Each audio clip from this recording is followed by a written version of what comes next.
ইতোমধ্যে দেশের অধিকাংশ বিশ্ববিদ্যালয়ে ভিসি নিয়োগ হলেও খুলনা বিশ্ববিদ্যালয়ে এখনো ভিসি নিয়োগ না হওয়ায় অনেকটা ঢিলেঢালাভাবে চলছে একাডেমিক ও প্রশাসনিক কার্যক্রম। খুলনা বিশ্ববিদ্যালয় ক্যাম্পাস থেকে সরাসরি যুক্ত হয়ে বিস্তারিত জানাচ্ছেন প্রতিনিধি পলাশ চন্দ্র ঢালী। পলাশ, খুলনায় এখন উপাচার্য নিয়োগ না হয় নিশ্চয়ই একাডেমিক এবং প্রশাসনিক কার্যক্রম ব্যাহত হচ্ছে। এমন পরিস্থিতিতে ক্যাম্পাসের পরিস্থিতি কেমন দেখছেন, আর ভিসি নিয়োগের আসলে সবশেষ কি কি তথ্য রয়েছে আপনার কাছে জানাবেন।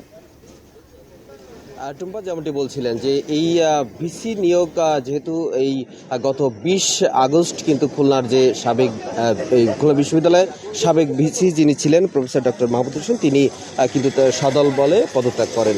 এর পরবর্তীতে এই সময়টায় এখনো পর্যন্ত এই যে সময়টা দেশের অন্যান্য বিশ্ববিদ্যালয়ে আপনি যেমনটি বলছিলেন ভিসি নিয়োগ হয়েছে, কিন্তু খুলনা বিশ্ববিদ্যালয়ে এখনো পর্যন্ত ভিসি নিয়োগ না হয়।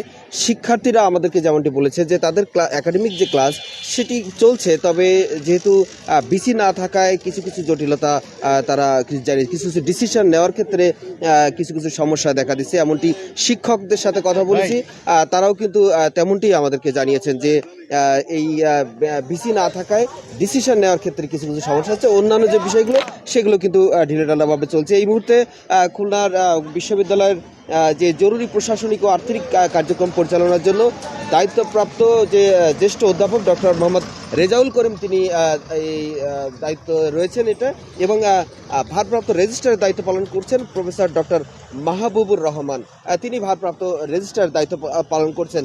তবে এখনো পর্যন্ত ধোঁয়াশা রয়েছে যে খুলনার ৪ জন আলোচনায় রয়েছে ভিসি নিয়োগের ব্যাপারে খুলনা বিশ্ববিদ্যালয় থেকে, তবে এখনো পর্যন্ত সেটি কিছুটা ধোঁয়াশা রয়ে গেছে। এই ছিল এখন পর্যন্ত আমার কাছে খুলনা বিশ্ববিদ্যালয়ের হাদি চত্বর থেকে ভিসি না থাকায় খুলনা বিশ্ববিদ্যালয়ে যে জটিলতা রয়েছে তার সর্বশেষ তথ্য। টুম্পা।